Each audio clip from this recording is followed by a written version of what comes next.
Hi everyone. In this video, we will show you how to transfer data from iPhone to iPhone.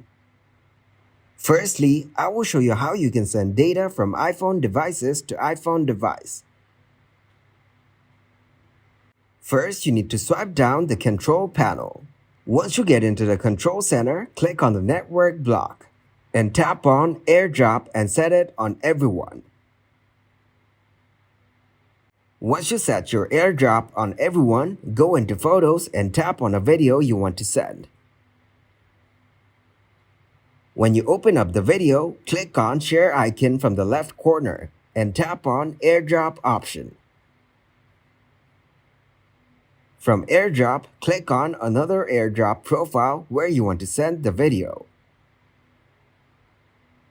Once you click on it, wait for the other people to receive your data. This is how you can transfer data from iPhone to iPhone. After accepting the AirDrop, now go into Photos to view the picture or video you received. Tap to play the video from the gallery. This is how you can transfer data from one iPhone to another. Thanks for watching, like the video and subscribe to the channel for more content like this.